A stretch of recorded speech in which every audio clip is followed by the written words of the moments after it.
buriya nk'abantu b'abaturiste baba bose ubona badasura, aza yifuza kumenya ingagi uko tubaho, uko tubyina, kenshi bifuza no kumenya ibyo turya bakabibura kuko ntabwo dufite ku izina y'ikinyarwanda n'abantu bikora poromosiyo. Noneho benshi bakabifuza no kunywa na byeri ikorerwa iwacu itari izi ngizi zabo za Heineken n'ibyo byose. kandi yacu n'urwagwa n'ikigage, kandi iwacu alcohol yacu dufite ni ikigage n'urwagwa, inturire n'inkangaza. inturire n'inkangaza. Urumva abantu bifuza kubimenya, bifuza kubinywa, abo ni abadusanga. Standard ni ukuvuga ngo icyo wanyoye uyu munsi nicyo uzanywa ejo, kandi kirapima, gikoresha inzira y'ubuziranenge, kandi wakiboneye icyangombwa FDA ikamanuka ikabereka ko ishobora kubiba. Mwarangiza mukanywa mugakora ubusabane, noneho ukabigisha ko gufatanya, gushyira hamwe. Ntabwo jyewe n'urutoki rwanjye mfite urutoki rwa hegitari 2 nanjye rw'iwacu bansigiye, ariko ntabwo nzabasha gukora uruganda, ariko twishyize hamwe turi abantu bafite hegitari 1, 2, 3, 4, 5. Reka tuvuge iwanyu ndahazi ni Gashanda, ibaze abantu banyweye urwagwa rwa Gashanda ari uko rwitwa ariho batuye. Yes, hari n'ikindi kintu, hari ikintu abantu batazi buriya, nk'abazungu buriya gukora umutobe byarabananiye. Umuzungu nta umutobe w'ibitoki byarabananiye. Impamvu yabananiye ni iki? Nanone ubwo abana biga cyangwa ababibonamo business bazabikore, ni ikintu cyoroshye. Ni ukubera ngo mu bumenyi bwacu bwa bundi tunyara dutakaza ishingiye. Tubaye ikaze mwese mudukurikiye mu gihe cy'iki, ni igihe abantu bafite ibirori byinshi bitandukanye, ari ubukwe, ari amasakaramentu atandukanye n'izindi manza. Uyu mwaka rero bibaye mu gihe hari amabwiriza yasohotse avuga uburyo abaturage bagomba kwitwara mu gihe bafite gahunda nk'izo ngizo, mu gihe bazakenera ibiribwa, ibinyobwa, cyane cyane ibyo basanzwe bikorera, tuvuze nk'urwagwa, ikigage, imitobe, ubushera, ndetse no gushaka kugaburira abantu.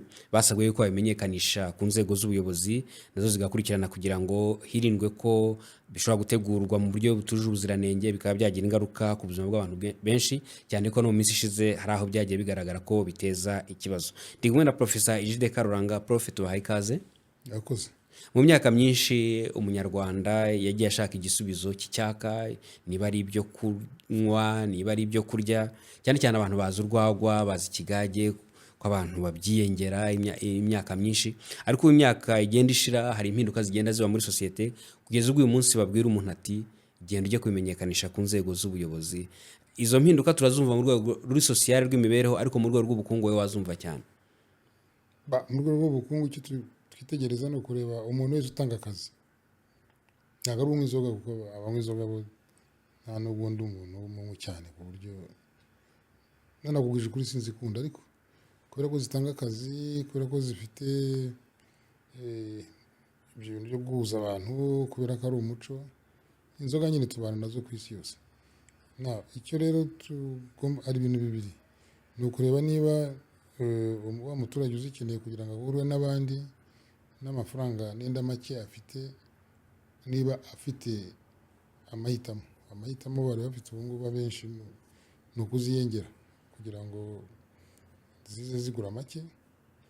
Ariko nanone buriya harimo akandi kantu ko kuvuga ngo iyo umuntu yenga aba afite uko yenga, gutunda yo ku Nyundo ibizwi, sinzi urwagwa rw'inanasi rwengwa n'ababikira genda muyaga ruba ruzwi. Icyo nenda twakwitegereza ni ukureba ngo, kuko nabyo ni ubumenyi bw'igihugu, ni gute umuco, ubumenyi bw'igihugu n'ubukungu twabihuza. Duhereye ku bumenyi, hari ukuntu buri kugenda buducika. Iyo utangiye kujya kwenga mu nganda, inganda zikora ibyo zibona zijya ku isoko. Iyo wenga byeri, vanga ibintu bigura make, akenshi ugasanga nene nk'ibintu by'iwanyu bidakoreshwa cyane. Iyo udakoresheje amasaka yacu, ntukoreshe ibigori byacu, ntukoreshe umuceri wacu, uba wimye amahirwe abanyarwanda, uba wimye akazi. Ukajya kubikura ahandi, uba ugiye gukiza abahinzi bo muri Brazil, abahinzi bo muri Ukraine, abahinzi b'i Burayi. Ibyo ni ikibazo giteye ubwoba. Cya kabiri, ubwo turimo ibikorerwa mu nganda, noneho twajya mu bikorerwa iwacu, mu muvure, niba ni ikibindi cyangwa ni intango, ibibindi n'icyo.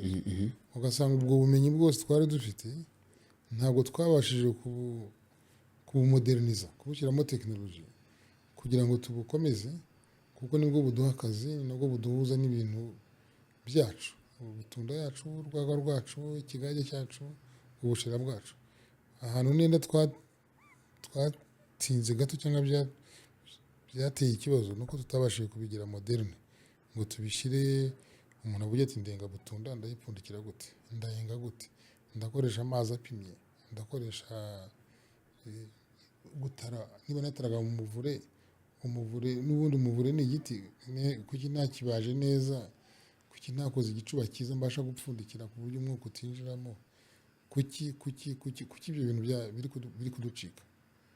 Ikiducika ni ndimo ndibaza Ubwo twahereye ugutara, reka tuvuge utaze rwa rwina, byonyine aho harimo ubwenge. Ukuntu uzatara urwina, hari n'ukuntu ubuka bagashyiramo umuriro, bagashyiramo ka gatanda, bakabitondekaho, bagashyiraho amakoma, bakazatarura.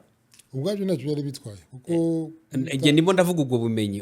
ubumenyi ni ubwo ngubwo. Gutara, reka duhere ku gutara. Gutara ni ubumenyi kuko niba twarakoraga agafotero tugashyira mu butaka tukarenzaho makoma, rimwe na rimwe tukanacanamo iyo hakonje, tukazagira igihe Ukorongera ugahorosaho igitaka. ukorosaho igitaka. Ubwo ni ubumenyi, nibyo nita ubumenyi. Ubwo bumenyi rero buraducika, ntabwo twabashije kubuzamura ngo dushyiremo tekinoloji, twigishemo umuntu uko yakubaka oven full akoresheje ibintu biri aho ngaho. Ushobora gufata rukarakara ukayiterateranya ukayubaka neza, ugafunga, ukoherezamo wa mwuka ushyushye nk'uko twashyiragamo umuriro, ugatara. Icyo gihe ubutaze. Ubwo mvuze transition uko twava ku gushyira mu mwobo tugashyira nko mu nzu. Ubwo duhereye ku gutara mu byiciro bijyanye no kugeza aho uzenga. Nabwo ubwabyo ni ubumenyi. Hari n'abataraga ku rusenge, abataraga, ubwo bwose ni ubumenyi bugenda buducika. Uyu ubwiye umwana w'iki gihe ngo gutara ntashobora kubyumva. Nenda turajya mu ishuri twamwigisha ibintu byo gushyira mu mafuru, gucanira, ariko tukibagirwa ko hariho ubumenyi gakondo bwacu bwagiye butakara. Ukajya mu kwenga ubwo hari abakoreshaga intoki, abakoreshaga ibirenge, bose mbatindaho. Iwanyu mu Gisaka bakoreshe iki? Twakandagiragamo katamo. Ariko bakaba waza umuntu nyine uzi kubikandagira neza ku buryo umutobuza, ariko akabanza koga. Yarogaga ubundi simbizi. Uyu munsi rero twarogaga kandi n'umva twararunyoye, ariko benshi tugeze mu myaka 80, 70. Icyo si cyo kibazo. Ikibazo ni uko iyo utangiye kwinjira mu bintu byo guha abantu benshi, ari byo ngira ngo ikibazo kiriho muri no minsi. Wenda aho turaza kuhagera, turavuga uko byakorwaga n'ubwenge abantu barafite byonyine. Niba ari ukubaza umuvure, habaga ari umuntu uzi kubaza umuvure, habaga ari ibiti bizwi ko bivamo imivure. Ibyo biti biri kuducika. Ubwo nibwo mwita ubumenyi buducika. Igiti cy'umuvure kirabuducika kandi twari kuvana. hari abakivanaga ni umusave, ni umuvumo. Ahenshi bakoraga imisave, imihumuro, ariko imisave boroye bareze neza ku buryo kitagira, iyo cyumye kitazanamo za mikorobe, wanacyoza kikoga neza cyane. Nk'uko twakoraga ibyansi nta mpamvu yo gutakaza nk'ibyansi twakoraga mu biti bimwe na bimwe, kuko n'ubundi uyu munsi wabazamo amatase, wabazamo amasahani, wabazamo byose biraducika. Abantu bari bazi kubikora neza, abantu b'aba craftsmen bari bayakora. Kandi ugasanga mu bindi bihugu abo bantu bagiye bazamuka kugira ngo tujye duhuza ibintu n'igihe. Iyo ufashe nka industry y'inkweto, uzumva ngo mu Butaliyani ngo hari inkweto nziza cyane, ngo hari iki, bikorwa n'abantu ku misozi yabo, abaritiza bato nibo bagiye bakora. Ziriya koperative nini cyane zavuyemo ibintu byayoboye isi kuri mode. Abataliyani bayoboye isi kuri mode kubera abatayeri babo, abaritiza babo bakoraga utuntu duto ahantu hatandukanye. Twe rero nyine iyo umuntu agiye gutekereza nk'ibintu byo kugira, utekereza uruganda runini cyane. Kandi nera nk'inkweto n'ubundi ushobora kuzikorera iwawe, ukaba uri umuntu uri gukora urukweto rugezweho. Ubwo twakabaye dufite n'ahantu n'ukuntu duteza imbere imivure cyane, tukaba twateje imbere umuvure, gutara, n'ibiti bijyana nabyo, n'ibiti bijyana nabyo, ubwoko bw'ibiti bikenewe. Barakubwira ngo divayi nziza ngo ntiyagiye ngo ijya muri shene. Bakakubwira ngo divayi nziza uyu munsi niyo ipfundikiwe na liyeje, cya kintu gipfundikira divayi. Noneho abantu ukanasanga iyo bagiye kunywa nka divayi yindi ipfundikiye n'akantu k'aluminium batakishaka, ahubwo bashaka yandi ipfundikiye cya kintu cy'igiti kiboneka muri Portugal. Ariko abo bantu muri Portugal icyo giti bagikomeyeho n'uyu munsi. Liège barakubwira bati jya gushaka muri Portugal niho hari ibiti, kubera ko bagiye babungabunga. Liège ubwo ni mu Bubiligi. ntabwo ari liyeje y'umujyi, liyeje ni ni kiriya cya giti bakoramo ka kandi gapfundikira divayi. nagira ngo hataza kugira aho byiteye. Iyi ni igiti gikunda kuboneka muri za Portugal, bapfundikiza ka kandi gapfundikira divayi. Ubwo rero hari ukuntu iyo divayi bipfundikiye kariya kantu kagirana n'ikintu gahindura ku buryohe bwa divayi. Ariko nk'ubwo bumenyi gakondo Portugal yarabubungabunze, nicyo navugaga. Twe rero ntitwabashe kubungabunga ibiti bivamo ibyansi, kandi twari kubivanamo. Uyu munsi bigezweho gukoresha ibintu biri buzumva ngo bya bio, ngo bya organique n'ibiki byose. Ugasanga abantu bafite ibiti byitwa shene ari byo bataramo inzoga hariya za Burayi, barabibungabunze. Twebwe ntitujye tubungabunga ibiti twabonagamo imivure. Ibyo nkubwira, ubumenyi bugenda butakara.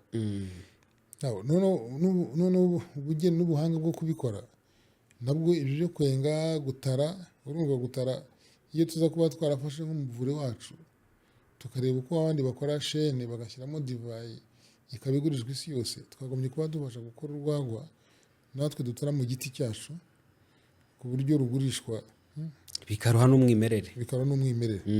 Ibyo rero byose Primus yaraje nyine, Bralirwa, Skol, twese turangamira ibyo ngibyo. Ni igihugu n'ibibazo biri muri Afurika hose, turangamira ibyo bije.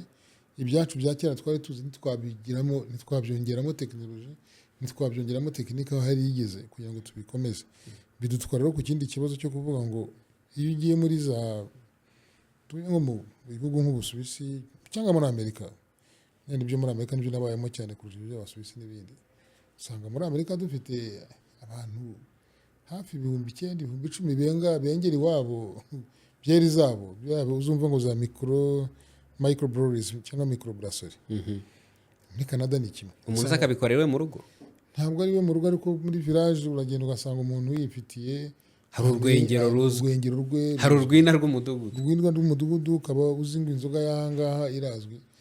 Nenda abantu benshi bo muri Rwanda bazi ibyo mu Bubiligi. Mu Bubiligi usanga bikorwa n'abapadiri, abamuwane. Nino byari byaje ababikira nabo bakoraga bwa Gindamuyaga, bakoraga muri Karumeli, bakora urwagwa rwiza cyane.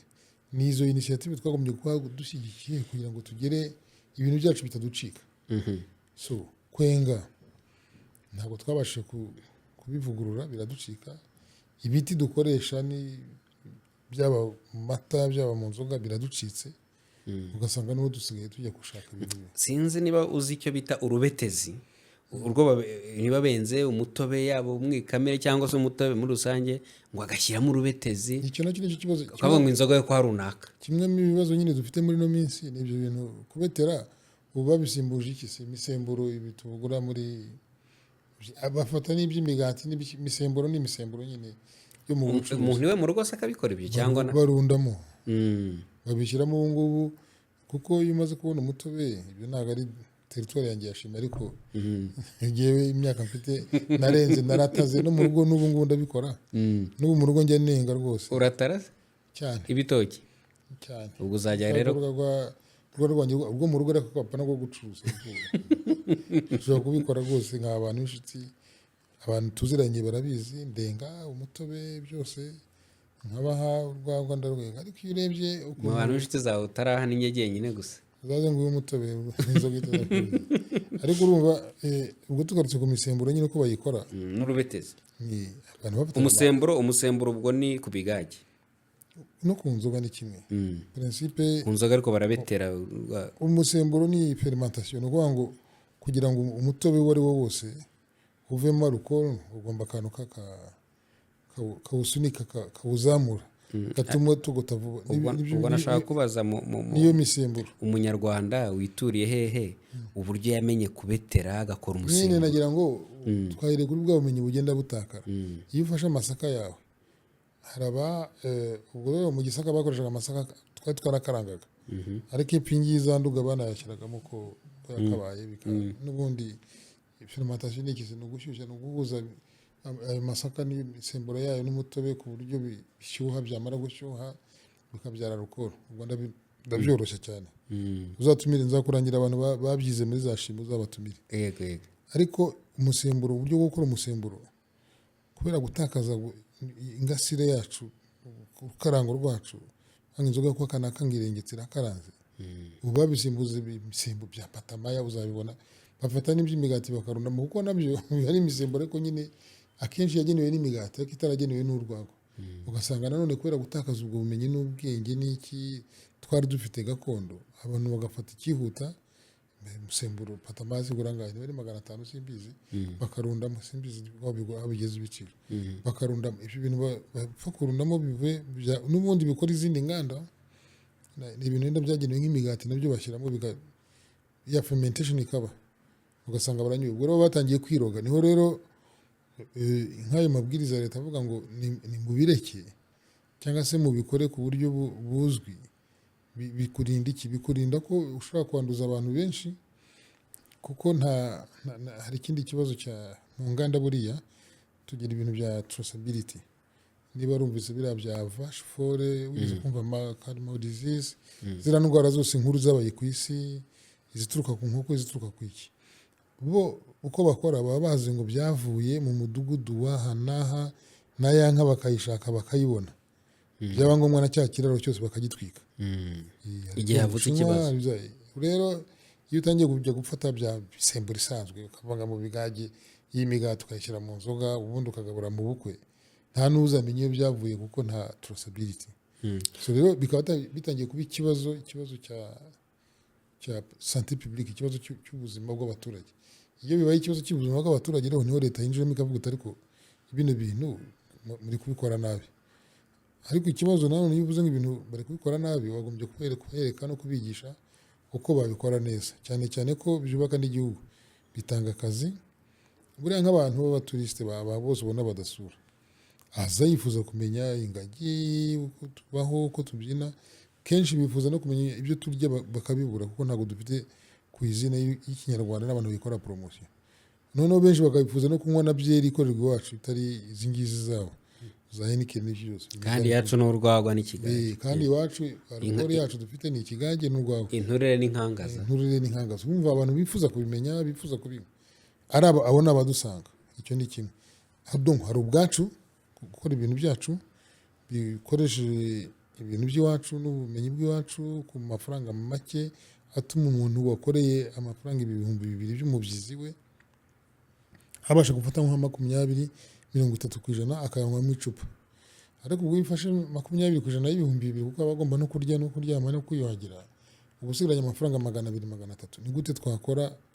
urwagwa rutaduhenze rutarengeje 500-200-300 ku buryo n'umuntu wakoze umubyizi agira icyanywa ko ntabwo babuza bose profe nibyo kino kiganiro ngenda gifata nk'ikiganiro gikomeye maze iminsi numva ibiganiro ku mbuga nkoranyambaga abantu bose bagatanga ibitekerezo bikayoborwa n'amarangamutima yabo ariko uzanyemo ikintu kijyanye na santé publique ubuzima rusange leta ishinzwe kurengera ubuzima bw'abaturage ariko mu by'irengera harimo n'ubukungu n'imibereho yabo reka duhere ku kintu kimwe ubu abaturage bateye urutoki amasaka ababasha kuba bayafite nabwo n'indi ngingo yaganirwaho nabo yenda akaba ari bake bagiye bayafite abo bantu barashoye ariko nanone tubonye ko hari abandi bikinga mu kiza bakavangamo ibintu bishobora kuzana ingaruka ku buzima bw'abaturage turarinda gute uwashoye uwahinze urwo rutoki wagize gute ariko nanone tunarinda ubuzima bw'abaturage nta ugize ikibazo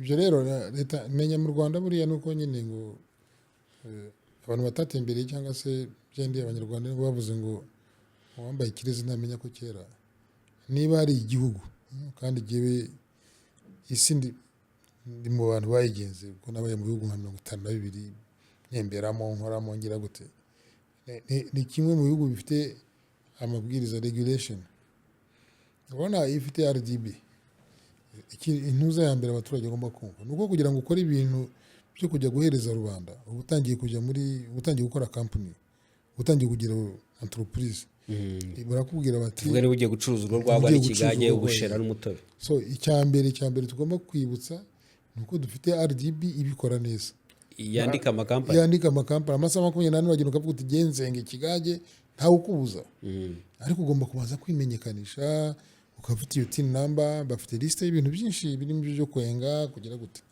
ibyo nta n'amafaranga baguca ubwo abanyarwanda babwiye uti umuntu ushaka kwenga step inuza ya mbere ni ukuyimenyekanisha. Iyo ni RDB. Mu masaha 28 biba birangiye. Nta bindi bihugu ni bike cyane bishoboka. Icya kabiri, iyo umaze kugira iyo nimero yawe ushobora gufungura konti muri banki kuri ayo mazina, biba byoroshye cyane. Icya kabiri, barakubwira bati none niba ugiye kwenga ibintu bizajya ku isoko cyangwa se bizaguhuza n'abandi bantu babigura, banza unyure muri hari ibintu standard, hari ubuziranenge. Gana hariya muri babyita gute RSB, hari n'ibijya muri hariya naho iyo ugezeyo barakubwira bati niba ushaka kwenga urwagwa cyangwa ikigage bushera dufite uko twapanze bizakorwa, ibyo bita standard. Iyo uzanye ikintu gishya, ubwo ntabwo mvugira bariya kuko ariko uko bikora ndabizi, nigeze no kubakorera yo consulting, ngo barakubwira bati niba ibyo bintu bitazwi ari ubwa mbere ugiye kubizana mu gihugu, ngwino wicare tubikorane. Bakora co development. So no ngo ushatse kwenga tuvuge ubonye nk'ibintu ibintu bigezweho ku isi no kuvanga inzoga. Kuvanga inzoga bigezweho. Niba abantu batwumva n'indi byo bazi biri hafi ni Smirnoff, bafata vodka bakavanga n'imitobe n'iki byose. Ushatse kuza ukavuga uti ngewe ndashaka kuzafata ikigage nkakivanga kajya muri laboratoire. Aba bana bize barahari benshi bari gusohoka muri rika babyize n'ibicyuzo. Ukaba ufite nk'ikintu ushaka gukora, inzoga y'umwimerere ushaka gukora. Iyo muri RSB batayifite, batafata iyo standard, uricara mukayikorana ikaba iyawe, nawe ukagenda ugatangira ugakora. Warangiza ubwo mu Rwanda biroroshye cyane, nta muntu basubiza inyuma. Iyo ni RSB, hari naho bagera ukajya muri noneho warangiza ukajya muri FDA bakakubwira bati standard niba harabayemo akabazo gato, warabyumvise mu makuru bavuga ngo ninde utanga standard, ninde uyikontorora, ninde bya SMARC n'ibiki. Ubwo ndabyoroshya muri ino minota mike dufite. Iyo ufite standard guha bakwereka, bakwandikira uko ibintu bigomba gukorwa, amazi, uko ugomba kubaka uruganda, uko ugomba gucanira umutobe, uko ugomba kugira gute. Ibyo nibyo bita standard. None arangiza ukajya muri FDA uko icyangombwa cyo kujya ku isoko. None ngo baje kugukontorora bagasanga ibyo bintu byose byubatse neza. Niba aho utereka umuvure ari ahantu hazima, ugumbyisa umuvure, ariko bishobora kuba aho wengera aho ukamurira, ushobora no kubikora n'intoki, ntabwo bibujijwe, ariko ugomba kuba wakarabye, ugomba kuba wambaye. Ibyo ngibyo ngira ngo iyo birangiye ndanyongera ngo inzira yo gukora ikintu cyemewe mu Rwanda iroroshye. None se ko duhora twumva amajwi nyine y'abari muri ibyo bashaka kubikora, rimwe kumva ngo inzoga izi nize bazangije ntizujuje ibisabwa, izindi ngo abagerageza ibyo bahagaritse. Ikibazo kiba kirimo ni iki? Simbizi, yewe ntabwo sindi umukozi wa leta, sinanayivugira, ariko nsoma ibiriho. Amabwiriza ameze neza, wumvise ari ukwandikisha sosiyete bimeze neza, ari ugushaka ko wenga urwagwa nabyo biranditse, uko ugomba kurwega, ibyo ugomba kubahiriza. Kuko ntabwo iyo tuvuze kwenga ntabwo ari amaboko n'amaguru gusa. Iyo tuvuze kwenga naho wengera, ni umuvure, ni amazi ukoresha. Amazi ni ikibazo giteye ubwoba. Barayapima bakubwira bati aya ngaya ntiyujuje ubuziranenge, harimo mikorobe uzanduza abantu. Ni uburyo wataze ibyo bitoki, bagura ati ahantu wataze nenda hazazamo mikorobe, icyo nita standard.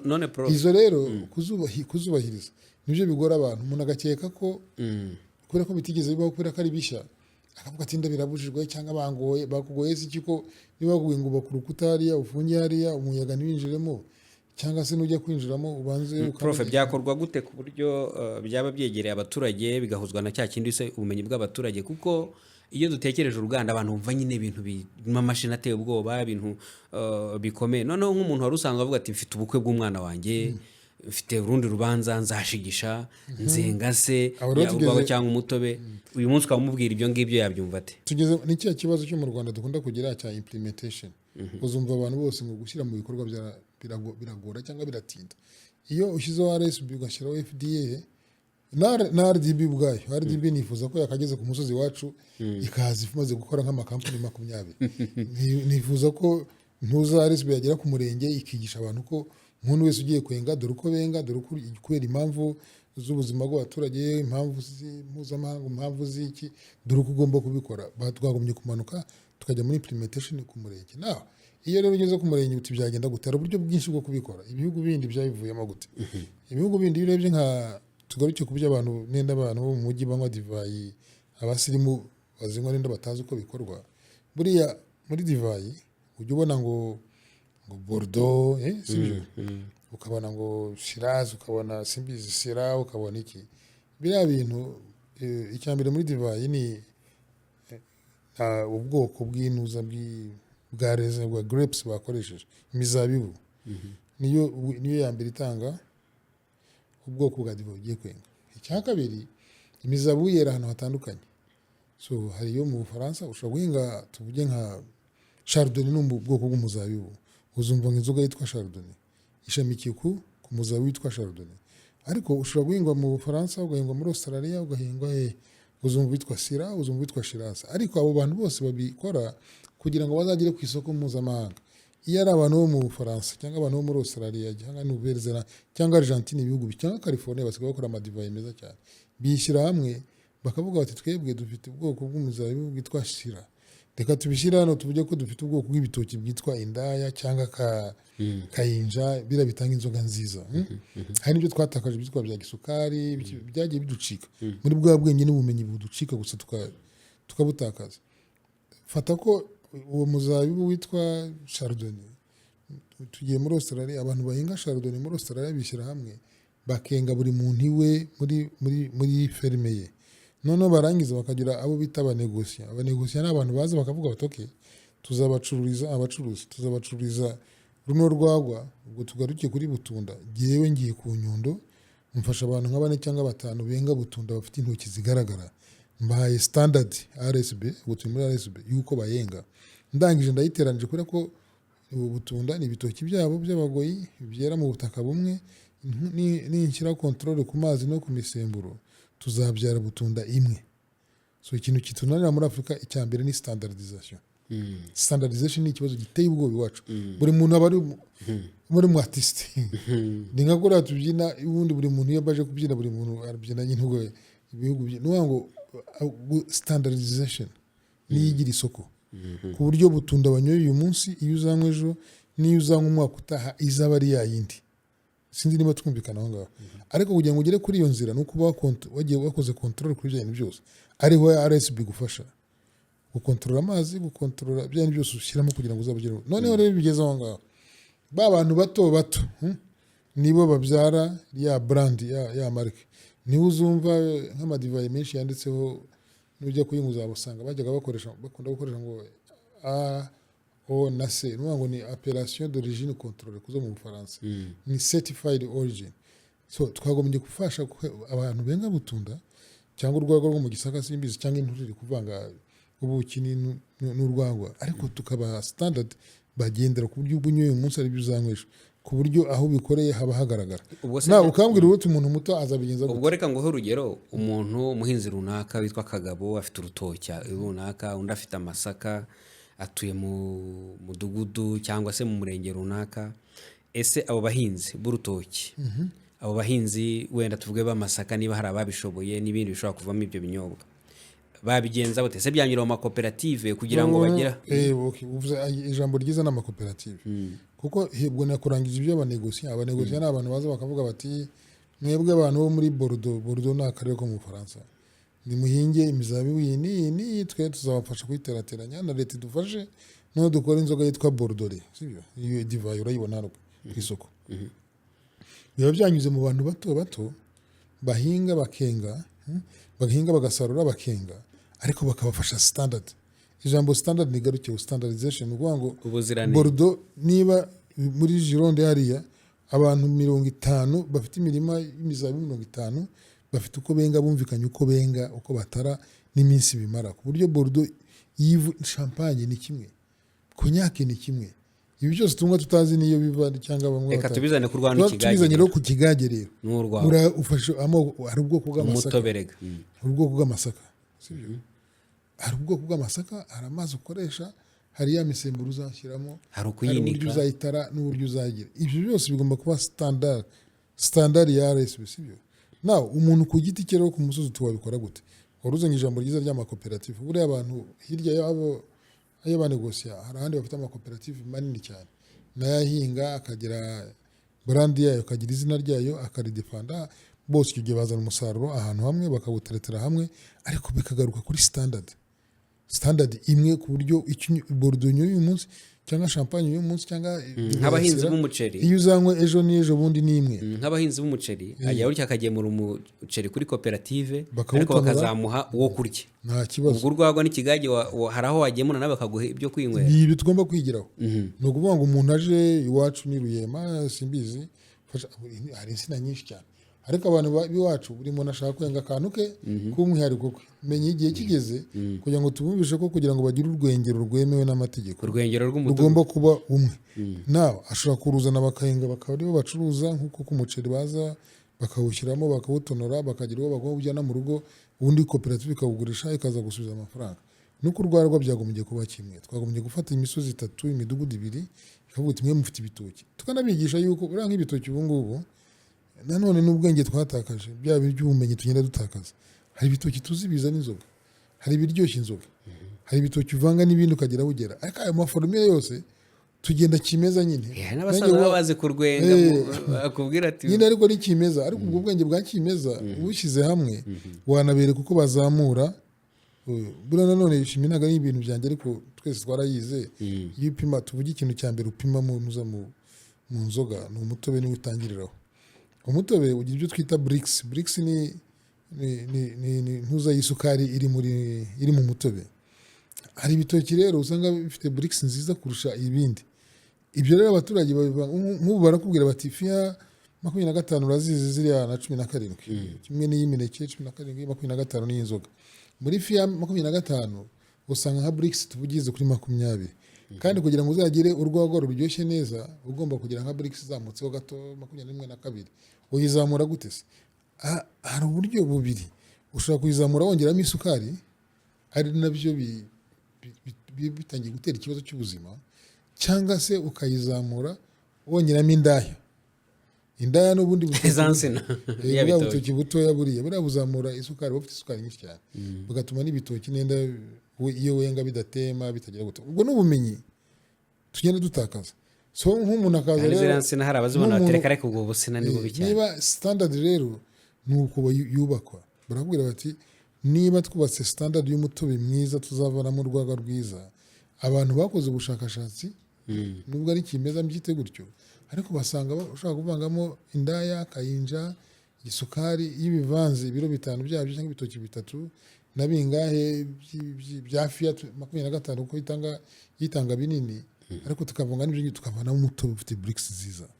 iyo brix rero ni izadutwara kuri iyo tugiye muri fermentation kujya kubetera no kugira niba azava mu rwego rumeze gutya ariko ugomba kubyandika ku buryo ibyo ukoze uyu munsi nibyo nita standard. ku buryo ibyo ukoze uyu munsi nibyo bizasohoka. kandi dufite amahirwe yo kugira abasaza babizi ukuntu babikora. abo rero babuze umuntu bazana muri laboratoire ngo dukore iyo standard ngo wicaze ubabwire uti ugiye gukora urwagwa rwiza aho bigenza ute.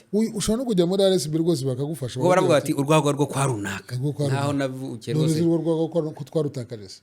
ubu umuntu ajya gukora ubukwe agashaka ngo ntuzamwengera urwagwa ugiye kukwengera ugasanga uteje nk'ikibazo cy'abantu bakabinywa bakarwara nk'simbizi indwara na diare mpiswi n'iki usura muri traceability ukasanga birakugoye. none prof ibyo rero ntumenye niba wakoze buffet ntumenye niba waronyoye urwagwa ntumenye niba ari iki ugasanga dusuye kuri cya kibazo cya traceability. prof nk'ubu ngubu nyine hari izo komite zegera abaturage bakabwira umuntu ati niba ufite ibirori yandikishe ku bayobozi runaka bakabikurikirana. sinzi n'abayobozi nabo babifitemo uburambe ariko ibyo ndabifata wenda nk'iby'akanya gato kugira ngo wenda hirindwe ibibazo bimaze iminsi bigaragara by'abantu umva ngo bahuye n'ikibazo kubera ibyo bariye cyangwa banyweye hari n'ababuze ubuzima. ariko ubwo mu buryo burambye ibyo bintu turatangira kuva muri informo tujya muri formo. rero formo RSB imanuke RDB imanuke FDA imanuke tugende tubwire nk'abantu bafite ibyo bitoki mudugudu cyangwa umurenge runaka twabashyiraho pilot akantu ka pilot ko kureberaho. noneho uburyo ni bubiri either bakore ibyo ngibyo bimenyerewe umuceri umuntu ageza n'ibitoki bye bamwengere bamuha inzoga yo kujya gutwara muri ibyo birori bye isigaye bamuha amafaranga banayimubikira igihe ariko bibe standard bigire standard kuko ubu ngubu muri muntu wese yenga uko abonye abongeramo isukari ntushobora kumenya nibo barozi ba mbere ku isukari burya ni nziza. hari n'ibintu bashyiramo bitwa ngo sukari guru ibintu nk'ibyo ngibyo hari ibintu byinshi barundamo uyu munsi kugira ngo ugire alcohol kubera gushakisha kubura imbetezi cyangwa gushaka ibya make ahubwo ngo ushyiramo ajya ubyita gute patama ya biriya bikora amandazi nabyo babishyiramo capa amandazi si hari ibintu by'imisemburo by'amandazi bituma ifarini ibyimba nabyo barabifata bagashyiramo ibyo rero hari n'abashyiramo ngo n'amatafari byinshi cyane ibintu biteye ubwoba ni kimwe n'abakora kanyanga nabyo ni ikindi kibazo buri kanyanga ntabwo ari ikibazo umuntu wese yagombye kubasha gukora kanyanga ariko ku buryo buzwi ariko uyu munsi umuntu aragenda akajya kuzana ingunguru za etanol mu Buhindi turebera etanol urabona turebera bya bigunguru by'umweru by'ibiplastique by'umweru biriya ni etanol zo mu nganda zo mu Buhindi umuntu akazizana kongeramo amazi ubwo ndabisimplifiya akazizanamo amazi akandika ngo ni gin hano agashyira ku isoko biriya tubirebera nanone nko ku mitobe nanone ibindi bintu bibi turebera hari ibintu sinzi nuko nyine mvuze marika ibyo ntiba byuje ubuziranenge hari ubuziranenge akaba ubu aho isi igeze umuntu akontorora cyangwa agakontorora icyo arya ubu ari nka muvuma iteye ubwoba y'ibintu byitwa organique nk'u Rwanda dufitemo amahirwe menshi yo gukora ibintu biri organique inanasi fata nk'inanasi z'iwacu zaza hari uzi ukuntu ziryoshye nta fumbire mvaruganda nta miti baziteye ushobora kubonamo divayi organique ureba ikintu cyitwa iryo jambo organique cyangwa bio simbizi iyo urishyize kuri label ya product ugiye kohereza nko mu mahanga ukazana certification bakakureba koko nta mvaruganda nta cyo ufitemo ibyo bintu uzi amafaranga twabonamo ko twanabijyana no mu ndege bitakeneye kunyura hariya kubera ko iritira divayi organique ivuye mu nanasi y'umwimerere tuyikoreye promotion wasanga uyigurisha n'ibihumbi 60-80.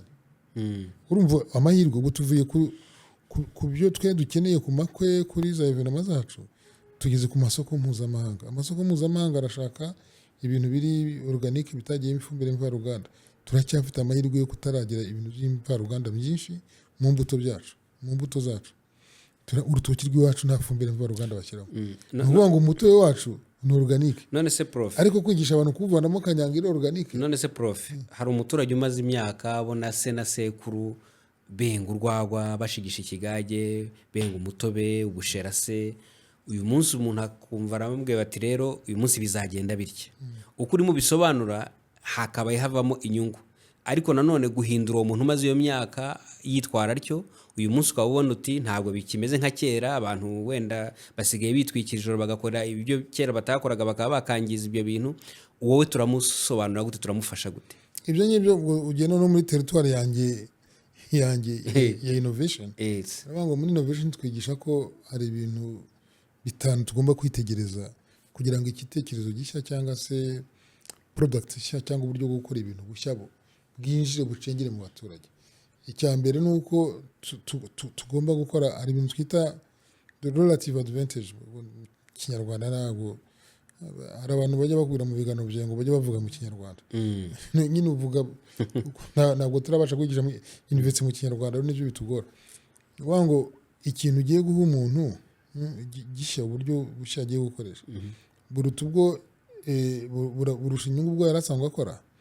Niba nayo nsanzwe nenga ikigage kikarwaza abantu, inyongeragaciro irimo ni iyi. Niba ngiye kukengana no ku buryo bwa standard umuntu ntarware, ubwo urumva deja bitangiye kwerekana ko bya bintu bifite inyungu. Umuntu azadopta ikintu. Condition ya mbere ni uko iyo relative advantage igaragara, sibyo? Akabonamo ikintu, akabonamo inyungu cyane, inyongeragaciro kirimo. Ariko icya kabiri twitegereza nanone ni demonstrability. Demonstrability ni ukwerekana ko umuntu wanyoye icyo kigage kizima n'umusirimu yarakinyoye na minisitiri runaka yarakinyoye. The demonstration yarakozwe ko yari kizima, kiba ari cyiza ko abantu banagikunda, sibyo? Iya gatatu twitaho muri izo za dissemination ni ukureba ngo ibyo twita triability. Triability ni ngo kubasha kugerageza. Ntago bihagije ko twicara mu biri Kigali ngo tuvuge ngo RDB izakora neza, ngo RSB ngo standard. Tugomba kumanuka no kuri tere tukareka umuturage akabigerageza, so tukabimwereka demonstrability. Ariko kana relative advantage ni imibare yo kwerekana ko nenda kimwe azava n'amafaranga kurusha ikindi, ibyo biroroshye. Ariko triability ni ngo tugomba kubaka ama pilot, biriya bintu byo urwitegererezo aho umuturage we aza akabyikorera akabigerageza, bya bindi by'inyungu by'amafaranga twavuze ko yamenyereye kwenga akabibona. so rero tukaza mu bintu bya affordability nyuma yaho ibyo bintu se n'ubundi nubwo byaba ari byerekana inyungu ibyo bintu nubwo twatwerekanye ko twakoze demonstration ibyo bintu nubwo twamutoye muri trials ariko trials agaparticipating nyuma mwisho bizaba biri affordable ari handi twatangiriye tuvuga nyine yabyigondera niyo mo twatangiye tuvuga ngo tugomba no kubihuza na wa mushahara akorera w'ibihumbi 2,000 ku munsi mu cyaro tukareba niba amafaranga tugiye kubikuramo cyangwa se production cost icyo bigiye kudutwara kugira ngo babikore niba gishobora guhura na bwa bushobozi bwo kugura urumva so rero ntabwo bihagije ibyo byose rero tubipackaging uko ari bitanu muri iyo modeli ya innovation strategy nyinshi zipfa kubera iki zaba iza politike bazumva umuntu yakoze ishyaka ariko zishyaka ritakuzanira igitekerezo gishya gihindura ibintu byawe utanagerageje utinjiyemo batakweretse inyungu ni kimwe nuko ni marketing iyo ugiye gusana ikintu ku isoko ese umuntu abantu ugiye kubigurisha babonye igihe cyo kubigerageza baberetse ko biruta ibyo bagiye gusimbura neza ibyo bakoraga n'ahandi ni kimwe so guhindura imyumvire y'abantu muri society binyura muri izo nzira nitugende tumanuke ku mirenge ibyo kuvuga ngo RDB ngo umuntu agomba kugira societe mu Rwanda iraregistre tubigire Rio abana bereke abajene bashaka gukora za entreprise ko rwose ushaka uze ukore reka dufite abantu bize iyo 9 ya basic education 12 harize fata abantu bose bashaka gukora za ko nano ubwira abajene ngo bakora entreprise ugasanga nigeze gukora ibintu by'abajene ushaka kubashyira mu makoperative ngo bakore ugasanga ni hasara ndende cyane ugasanga yego RDB online kandi online ni accessibility nyinshi ugasanga the concept usobanura ubwabyo RDB kuyimanura nka innovation yerekana ko ibyo bagiye gukora ari byiza ko babigerageje kandi ko ababikoze babinyuzemo bavanyemo inyungu tukamanuka ku mudugudu ku murenge twabyigisha ntabwo ndabona RDB mu manama y'abaturage simbizi ari kubishobora kuba bibaho hari igihe bihagarariwe n'izindi nzego za leta ukamanuka ukagenda ukavuga uti dore ni mukore company birabatwara ku nyungu izi n'izi ukazana RS bukagusobanurira standard nayisobanuye ariko iyi minota ntabwo ihagije standard ni ukuvuga ngo icyo wanyoye uyu munsi nicyo uzanywa ejo kandi kirapima gikoresha inzira y'ubuziranenge kandi wakiboneye icyangombwa FDA ikamanuka ikabereka ishobora kubiba mwarangiza mukanywa mugakora ubusabane noneho ukabigisha ko gufatanya gushyira hamwe ntabwo gewe n'urutoki rwanjye mfite urutoki rwa hegitari 2 nanjye rw'iwacu bansigiye ariko ntabwo nzabasha gukora uruganda ariko twishyize hamwe turi abantu bafite hegitari 1 2 3 4 reka tuvuge iwanyu ndahazi ni Gashanda ibaze abantu banywe urwagwa rwa Gashanda ari uko rwitwa ariho batuye yes ariko dufite umuceri wacu natwe dufite uruganda rw'umuceri kandi rurakora nanjye wacu ni Rubona ibaze rero abantu bavuze ati uyu ni umutobe wa Rubona ni urwagwa rwa Rubona unose champagne yavutse gute suko nguko none se Martini banywa niki se Bataliyani bagenda bakavanga ibintu baturutse hirya no hino ubundi formule bakayihisha ahubwo kuko hejuru ya standard nayo urayihisha kuko formule urayihisha kugira ngo of course urabanza ukayandikisha wamara kuyandikisha ibyo nabyo ni RDB bikora iyo ubwo ntago twarenze registration niwo ukoze nka produit nshya ubona udashaka kugira umuntu azagukopera ukajya muri laboratoire ni ukwigisha abaturage yuko niba yarasanzwe azikwenga inzoga y'umwimerere afite ukuntu avanga ibintu bye n'ibanga rye ntarizane bari mwandikire muri RDB wowe icyo umufasha nukura ko nta byangiza ubuzima birimo ibyo ni ibintu ya FDA umwana kuzana abo bafatanyabikorwa bose RDB bizakora ibyayo bya standardization FDA bikontrole RDB kwa registre none niba ari ibintu bifite n'umwimerere ari formula yawe ari wowe wavumbuye urwagwa RDB niyo itanga iyo protection ariko ibyo abaturage ntabwo babizi umuturage araguhisha akenshi yanapfa yabura umuntu umusimbura cyangwa mu bana be nta muntu wabigize yapfa akabijyana mu mva ye aho kugira ngo ubijyane mu mva yawe wagiye kandi hari abantu batujyananye ibintu byinshi nk'abantu bavura gakondo yafite avura indwara niyo mubwira ngo RDB igomba kumanuka ikavuga uti niba uzi n'akantu kawe k'ibanga kaduhe turakarengera tukandika ahantu ahubwo tunagufashe gukerekana isi yose umuzungu naza ashaka urwego rw'u Rwanda niwe tuzakoherezaho nk'ubu tugeze mu bintu bya tourisme urabona turimo kubigira ariko igihe ngiye kurera kuri Muhazi nakifuje kunywa ubwo nanjye nigize umuzungu nigize umunyamahanga iyo ngiye kuri Muhazi kuki batanga umutobe waho ngaho mu karere nta muntu umwe ukora hari ukuntu tujya iyo tugiye mu bisanga bavuga ngo inyengo yanyu kandi ubwo bavugira ko ku mazi yavuye hehe amazi yavuye urumva rero ujya muri umva Muhazi ukajya muri singiye kuzivuga zose nawe wampaye amafaranga ya publicité ariko iyo ugiye kurara babona inshuti zanjye bafite zanuza wagombye kuba ufite n'urwarwa rw'aho ngaho umuntu akaharara ariko yanyoye n'akagwa k'aho ngaho ka produit biriya uzumva ngo bya produit di terroir ni origine ni iri contrôlée niko tugora jewe ndi muri buriya kugira ngo abantu bajye bavuga batazagira ngo ni umusinzi ahubwo giye nacuruje inzoga kera ndibuka wacuruje inzoga cyane nta bintu nacuruje mu buzima kera twavanaga divayi muri Algeria uzizana i Kigali kandi wumva Algeria ni igihugu cy'abasilamu ntabwo uzizana i Kigali se dufite ibintu bya mascara ibyo twitaga rekoto za mascara za Tlemcen amaveruje n'amadivayi tukora meza cyane ariko koto do mascara na koto do Tlemcen bubatse izina kubera Tlemcen ni ari hagati ya Algeria na Maroc hejuru hano hari ahantu bihurira hejuru muri west gutya Tlemcen ndaguha example kuko abantu bamenye Ubufaransa bamenye ariko empty village ka village gato ko muri Algeria kabashije kumenyekanisha reze zabo na veruje zabo kuyo twazizanaga hano i Kigali koto do Tlemcen koto do mascara twarazicuruzaga kandi zikagenda urumva nifuza rero ko umunyarwanda yagera ahantu agira urwagwa rwa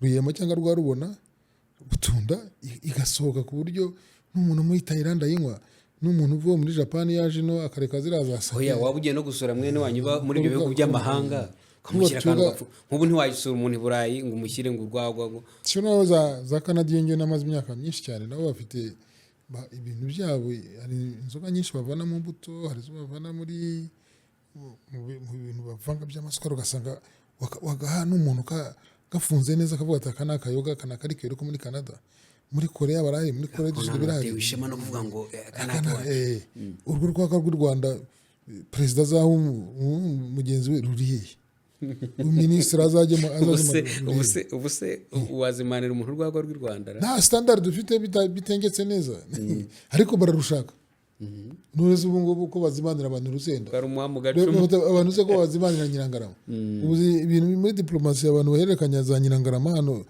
ndavuga kandi akabanga hari akabanga k'urusenda ariko n'urwo rwagwa baragera urwagwa ntacyo mbivuze ariko ntabwo ruragera kuri standard waruha umukuru w'igihugu ntabwo ntekereza ko tugeze ahantu ntabwo tugomba kubaka hari ubumenyi bwacu hari ubumenyi bwagiye buducika hari ibikoresho bigenda biducika hari guhuza inzego twubatse ziteye ubwoba muri Afurika ntabwo genda hose ntabwo wajya muri Congo ngo umbwire ngo Congo Brazza cyangwa aho za Cameroon ahantu hose tugenda cyangwa za Ghana ngo ushake regulator uri smart nk'abo dufite ahangaha mu Rwanda twambaye ikirezi ubwo reka ubwo bintware nanjye ku kindi kibazo nashaka kubaza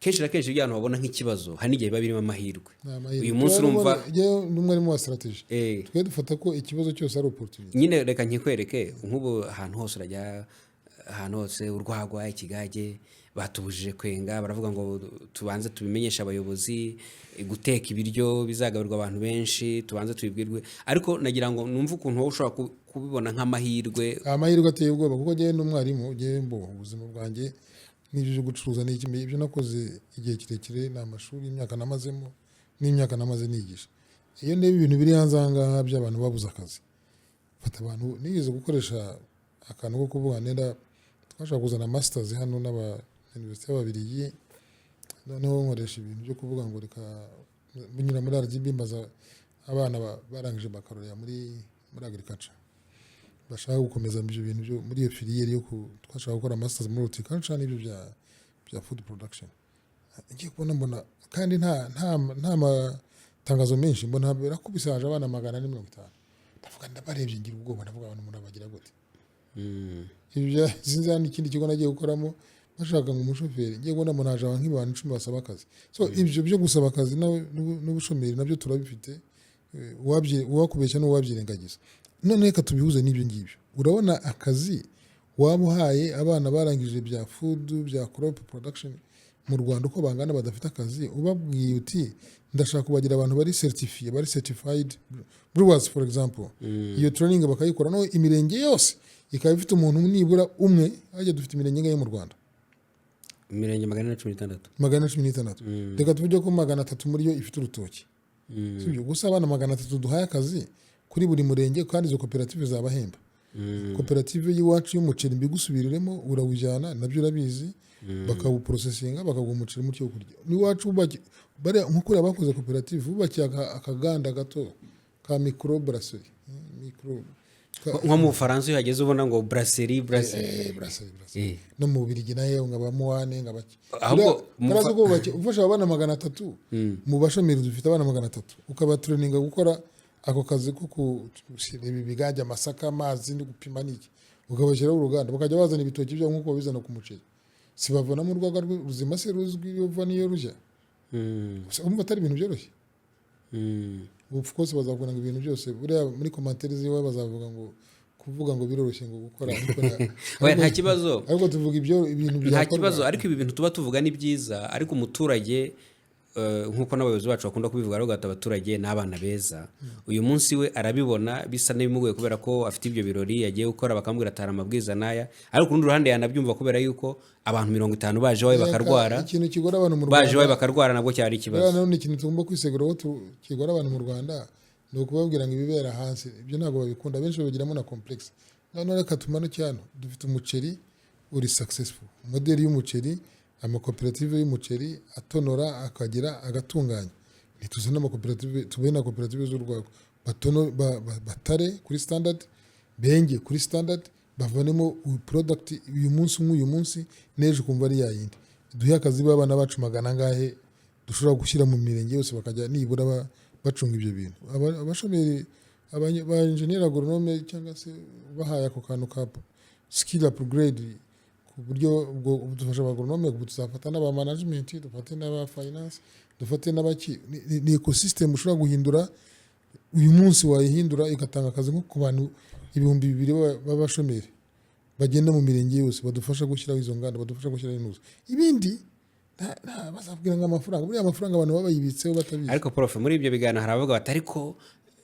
dore twamaze imyaka myinshi tubikora gutya hari abantu babyumva batyo rero none nibyo binakubwiye ngo innovation inyura muri ya filtre y'ibintu bitanu ifo kumwereka ko icyo ugiye gukora ari cyiza kurusha icyo yakoraga cyane cyane ushingiye ku bibi bishingiye ku cyo yakoraga birimo byane byo kwangiza ubuzima birimo byane byo kutagira isoko kutagira ku isoko mpuzamahanga kubera ko na standard ntabwo umufaransa azagurira urwagwa uyu munsi u Rwanda yarugura ariko niba ruharo ruhindagurika ibyo bita standard ari ibyo ukura muri RS description uko uzabikora nta muzungu numwe nta market nimwe ku isi nzi izagura aya mazi y'inyange yanga inyange ni formule ziranditse hano sibyo birimo n'ibiri ariko nabyo dufite akandi kabazo mu Rwanda muzarebe ntabwo twandikaho ibigomba kwandikaho ntabwo mvuga ku nyange ndavuga ku bantu benshi bari muri batangiye gukora ibintu by'amaji by'iki ushaka nka isukari glycide amafata ugasanga bitanditse neza byose nkuko twagombye kubyandika kuko nibyo biyobora ubuzima nibyo biyobora standard so rero dukore standard tuyigishe tubabwira ko nta nubwo ari ubuzima bwacu turengera gusa turanabafasha kugera ku isoko mpuzamahanga ko nta muntu uzagura urwagwa ruhindagurika ntawe rwose iyo unyoye Cabernet Sauvignon ya divayi iyo unyoye Pinot Noir iyo uzanywa uyu munsi niyo uzanywa ejo iyo unyoye Saint Emilion niyo uzanywa Tlemcen izo nakubwiraga iyo unyoye uyu munsi niyo uzanywa ejo iyo unyoye mu Bushinwa niyo uzanywa muri Amerika iyo cyita standard so standard idufasha kuyobora ibintu byacu by'ubuzima by'icyano ariko ikanadufasha kujya ku masoko mpuzamahanga umuturage rero yabyumvise niba urwego ashobora kurupfundikira neza akagira standard rudahinduka minisitiri akarutuma minisitiri yaje ino tukarukorera muri foire tukarujyana muri exposition ibyo ngibyo tuba tugeze prof ibyo wenda ni byiza byaba na byiza cyane ariko igihe tutarahagera ubu haba hashyizweho za komite ziri mu mukuru w'umudugudu tuvuga umujyanama w'ubuzima abo n'abantu basanzwe bafasha abaturage mu buzima bwa buri munsi abajyanama b'ubuzima basigaye bavurana malaria n'ubundi burwayi ubwo byaba bikora bite kugira ngo duherekeze urwo rugendo igihe aho handi tutarahagera ndashaka kubaza ubwo bireba abaturage bo babyitwaramo bate ariko none na leta imaze kubona yuko kutitwararika ibiribwa n'ibinyobwa kandi bihuriweho n'abantu benshi ikaba yarafashe n'izi ngamba hari amabwiriza yashyizeho nibyo yo yabikora iki kugira ngo yaherekeze ariko abaturage bo baba bitwaye bate muri ibi bihe abaturage se kubera urwagwa n'ikiganje cyabo reka birakomeye se ikiganje se ubundi se hari igikomeye se kurusha ubuzima nese babwira abantu ngo nimwangize ubuzima hajyaye nk'ibintu bya kanyanga biranyica buriya gufata itanura ukaza ukayivanga n'amazi ugashyira ku ngo ni jini ntabwo ari byo n'abaturage ni kimwe reka tuvuga batari muri kanyanga tuvuga bari mu mutobe n'urwagwa rusanzwe babwiwe abantu bo kwegera izo nzego ngo zibe zibafasha bo babyumve bate simbizi ubwo ngubwo nanone untwaye kuri teritwari itari iyanjye cyane yo kuvuga oya ngo twaye nk'umunyarwanda w'inararibonye ni ibiki twaba twemeye muri plani yo kugira ngo bizagere kuri rwa ruganda rw'umudugudu w'urutoki twifuza. Ibyo ngibyo no kureba simbizi ibyo nabo mu buzima ubwo no kureba n'abantu bo mu buzima ibintu twabayemo igihe kirekire bitangije cyane ku buryo nenda waba ubidohoyeho ariko urimo gufezinga urimo kugenda ubisohokamo.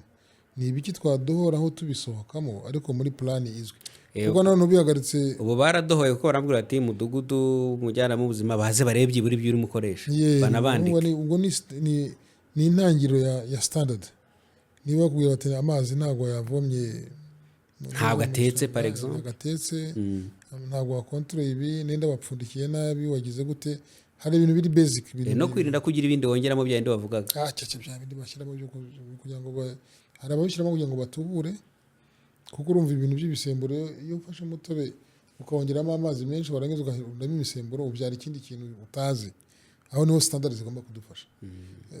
Ufashe rero imisemburo ugashyira mu bintu by'umutobe kera babiza ngo gukamira burebure ariko gukamira burebure ni ukuvuga ikintu ngo ufata umutobe wa mbere warangiza cya gikatsi wakanze wavanyemo ukagishyira iruhande none ukakirundamo amazi menshi. Gukamira burebure ni ibyo bavugaga ariko inzoga ikamiye burebure yo kwa kana kabagizwe nta n'umuntu ujya kuyivumba. Nibareke rero twumvikane kuri standard inzoga itubereye turana kugira inzoga ya export rwose. Ngiye ndifuza rwose handi abaturiste baza mu Rwanda uzi abantu baza mu Rwanda bageze kuri miliyoni 2 ku mwaka ubu ngubu.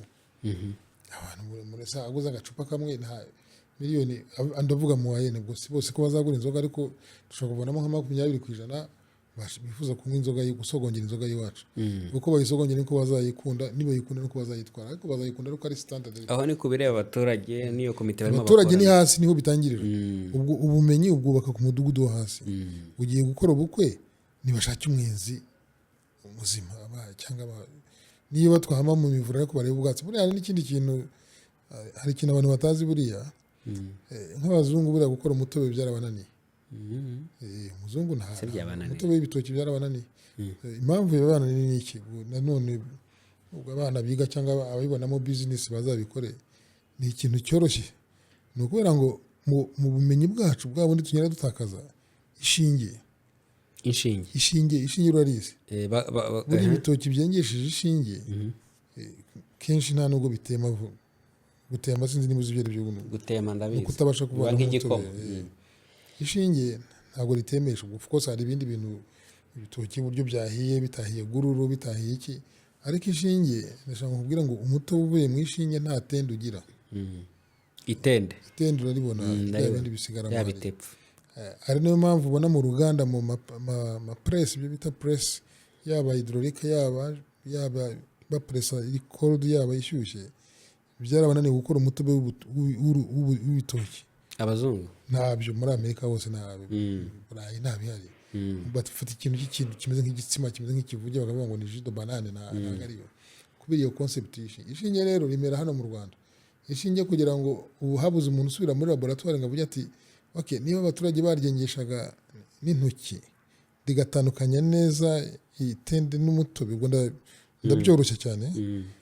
Ni gute twarigira industrial habuze umuntu niba tuzaricanira tukavanamo ashi ni iki mu Kinyarwanda twinjecta mu butoki kuko ntuza propriété z'ishinge ni ugutandukanya itende n'umutobe nyawo. Hano rero za Ovibari n'ahandi baragerageje bagakora umutobe nyuma y'ukwezi kumwe ubuzunguzi ukabona hajemo bya bindi ubwo nawe ndabyoroheje ariko umva harimo akazi k'ubushakashatsi twagombye gukora tuvuga ngo ishinge ni gute twarigira industrial twarishyira mu ruganda naryo ku buryo mu kwenga rituma twenga wa mutobe dushyira ku isoko mpuzamahanga utagira rya tende kuko warabuze ntawe hari uzashakira igihugu bafite jus de banane. Ariko nsubiye inyuma nsanga iyo ubwo bumenyi bwabo nitugera dutakaza uko kwengesha ishinge ubwabyo n'ubumenyi bwacu. Abanyamerika badafite abakanadiye badafite abafaransa badafite ariko habuze umuntu ubibyaza umusaruro uri industrial ngo agende aje muri RDB bamwandikira iyo brevet iyo patent bamuprotecting noneho dupromoting ntabwo nzi ko tuzarikora niba tuzarikatamo udupande niba tuzarikoramo igitasi ariko ibyo byose dufite amashuri ya shimi abantu bize ibyo bintu ushobora guha uwo muti yani bakabikora sibyo so rero business jya umbajije business tuvanamo hano ni unlimited haje n'abantu bakora imyenda mu makoma y'urutoki hari abantu baje bakora Cotex urabona bya bindi pads by'abakobwa bakora sinzi wayinje yavuye za Boston hariya ndanabazi bamwe baraza barabikora ari ikibungo muri IPS menya baragiye menya byarahagaze simbizi so fibers ziri mu rutoki rwacu nta nubwo turazi ibyazi 10% y'ibyo rigomba gukora so binuza imigogo urabona imigogo iri kuvamo imyenda imigogo kuva baciye plastique ni imari ishyushye iri kuvamo bya bintu byo gutwara muri supermarket ugiye guhaha imigogo iri kuvamo ibyo pads abakobwa bakoresha bari mu mihango imakoma ari kuvamo ibintu nta nubwo dukwicaye ku mutungo tutabyaza umusaruro leta rero yashyizeho ubwo buryo bwo kugira ngo ibirinze abaturage kumva ngo abaturage bangahe ngo barwaye bagiye mu bitaro 120 ingahe abandi bapfuye n'uburyo izo nzoga zitwarwa mu bijerekani ugenda uhura nabyo byabyimbye ibintu by'amakwe mu Rwanda byo rwose byabyimbye hirya no hino ubwo kandi abantu bose bakajyayo bakanywa kandi bari ingeri zitandukanye leta yabaye no bazanye buffet ubona ibintu byitwa ngo bya buffet so iyo ufashe ibyo bigage bitafite standard ukabivanga na buffet nayo itagira standard buffet ujyaje mu makurebe iyo twebwe kubera imyaka byo umuntu arimo nari mu yicara imbere ukajyayo bigishyushye ubundi barabishyira hariya tukabiramukanyirizaho tukabiganiraho buri muntu wese yoherezayo oxygen ibyo ahumetse yoherezayo ujya kurangiza guseriva wa nyuma ibiryo buriya biba byagaze nubwo utabibona so rero nta nubwo nzi niba bazazira ikigage cyangwa niba bazazira ya buffet baganiriraho baramukanyirizaho ibyo nabyo muri standard hari urugendo rugomba gukorwa sintekereza ko amakwe na buffet ubwo tuzibona umuntu azanye buffet ntazi ni gushyushya n'ibibazo gutereka ariya bigakonja n'ibibazo ariko kuyiganiriraho bikaba ikibazo kiruta ikindi kuko umuntu araza akakuramutsa mukavuga mwamwihagazeho urabona umwuka mwoherezamo tuye tuvugana ubwo kandi ubwo nabi i Kigali noneho reka dutekereze hirya no hino mu cyaro nabo bagenda bakompera i Kigali tente nyine nabo barashaka kubaka ihema bife nayo barayishaka noneho ukuvange bife uvange n'ubushera butagira standard ntawe uzi ko wabubitse ntuzi amazi wakoresheje ntuzi niba ugomba kuba kunyura muri firigo ntuzi byose bivange yewe ntekereza ko nyine leta niyo irebera abantu ikababwira biriya bintu bishobora kuduteza ibibazo by'indwara tutamenye naho ziturutse n'indwara zaraniyongera ibyorezo byariyongereye cyane kurusha simbizi ariko abacuruza bife mu soko banuze mu makwe bambabarire oya ntiwibuka abantu banywera ku muheha umwe uzajye mu bukwe urebe abantu umuheha abantu barawibuka uzenguruka mu bantu uzanye urugero rwiza cyane bya nitubwira abantu ngo reka tuye duhera ku byo twagezeho byiza ninde bizatuma n'ibindi tubica uriya mu minisitiri sinzi umuntu njya numva bavuga ngo waciye imeya ni leta reka tuvuge ko ari leta watuzanira n'uca bife y'abantu baganiriraho leta rero yabaye ikoze ibyo ngibyo ibintu byaje leta yabaye ifashe izo ngamba wenda navuga ko ari iby'igihe gito mu buryo burambye ubona yaherekeza ite abo baturage kugira ngo nabo koko nabo bakeneye ibyo byose ya plan twavugaga ni ukuvuga ngo innovation iyo ari yose kugira ngo tuyicengeze mu bantu ku buryo buri smart ku buryo budasubirwaho uburyo butagira ni ukunyura muri ya process nakubwiye relative advantage tugomba kuyibereka triability tugomba kureka bakabijyamo bakagira demonstrability tugomba kuyikora affordability tugomba kubasha gukoresha ibintu byacu ku buryo kugira no tugastandariza bigakwira hose sibyo iyo plan rero yo kuva muri iyo Nyakatsi twavuye muri Nyakatsi biraduhira twambaye inkweto biraduhira ku mategeko twaciye imiha biraduhira n'ibyo ngibi niyo croisade yo abanyarwanda bamenyereye ko bitangira abantu bibashara ariko bakazabikunda ariko gusharira ni ukuntu ibyo nakubwiye ni ukunyura muri iyo nzira yose tudohora ariko tuzamura kudohora ni ukwanga ko nenda amakwe data ariko ibyo ni ibya politike kuvuga ngo nenda amakwe yo kuri no menshi abantu bijumbitse leta kubera ko ubukwe tugomba kwigisha ku buryo buhagije ku buryo bumva ko ari inyungu zabo ariyo relative advantage tugomba gukora demonstration tukagira n'abantu pioneers abantu badufasha kubicengeza niba uri umukuru w'umudugudu. erega buriya hagiye hari ikintu namaze kubona, sinzi niba uzi aya mashuri yitwaga familiare na za normale technique, hari abamama bize muri ayo mashuri bazi ibyo bintu neza cyane, nagiye mbona rwose Bya ari ibyo hygiene kwenga, ari ibyo guteka, bagiye biga muri za TVET bashobora kudufasha kandi bikaba byiza twese. ikibazo rero nuko ari abashomeri, reka tubashakire akazi muri izo mpinduka bagiramo uruhare. Prof, nibura urakoze cyane. Twaganire ku bimaze iminsi biriho bivugwa by'urwagwa, ikigage n'imitobe, kugaburira abantu benshi. Abantu bati leta irimo iradusaba kwiyandikisha, ariko tubonye yuko ari ku nyungu z'abaturage, ariko tunabona ko nanone abaturage bakeneye guherekezwa, gufashwa kugira ngo bave mu byo bari bamenyereye, noneho babone ibindi bibafasha bitabateza ikibazo. Keretse hari icyo ushaka kongeraho twanze ikiganiro. nanjye rwose nakunze ingero twabonye, kuko akenshi twebwe batuhora ibintu bibiri, baravuga ngo nibyo mu mashuri cyangwa bakavuga ngo nibera mu bindi bihugu, ariko twatanze ingingo nibutse, twatanze urugero rw'umuceri, ukuntu ukorwa neza ubu ngubu, koperative ikawutunganya ukaba usa neza. Twatanze ingero z'imiheha, ukuntu twayiciye kandi tweretse abantu ko ari ikibazo. Buriya n'itabi mu Rwanda urebye hano barisabishaga abageni, ryavuyeho, twera mu bibindi n'imiheha bivaho. Twakoze ibintu byinshi byiza cyane, ntabwo rero ubushera bwakatunaniye. Nanone mu kubikora nta muntu duhutaje, ni ukumufasha iyo nzira yo kwiyandikisha, yo gukora standard, kandi izafungura amahirwe y'ubuzima iwacu, ifungure n'amasoko mpuzamahanga. Umuntu ubutunda uyu munsi aba ari yazanywa ejo n'ejo bundi. Urwagwa simbizi rwa Nyagatare unyoye uyu munsi rube ruzwi, formule ya igwizi ari bibe binanditse ku icupa ibirimo n'ibikozemo. Ega n'amata tumaze gutera iri ntambwe, amata umuntu asigaye arijyana ku ikusanyirizo n'amata nayo. So rero dufite ingero nyinshi mu gihugu zihagije, tutagombye kujya gukopera ahandi, zo kugira ngo intambara y'ikigage niyo ngiye ya bife nayo nkubwiye, buriya nayo ni intambara iteye ubwoba yo kujya kuganirira ku biryo bihagaze hejuru. Nta mpamvu yo twaciye miha mu bibindi, twaciye ibintu byinshi nabira byahinduka, cyane cyane iyo bigira ingaruka ku buzima bw'abantu. Murakoze Professor Egide Karurangwa, wakoze cyane, uri umuhanga mu bijyanye n'ubukungu ariko n'ibintu bishya kubirema. Mu by'ukuri twagarutse kuri biriho uno munsi, ariko tubona yuko kenshi mu byo dushobora kugaragaza nk'ibibazo bishobora kuvamo n'amahirwe, ahubwo uburyo tubikora hari imyumvire tugomba kubigiramo twebwe abaturage bireba, twebwe abayobozi twegera abaturage, kumva imibereho bafite n'uburyo tubaherekeza, tugahera ku mikoro hari uyu munsi, ariko tugashyiraho n'uburyo burambye kugira ngo tuvanemo n'ubukungu, tuvanemo imirimo. Ibyo byose twabonye ko bishoboka, icyangombwa nuko tuba tubyumva kandi tubona icyo bigamije. Mukomeze kugira byiza, bye bye.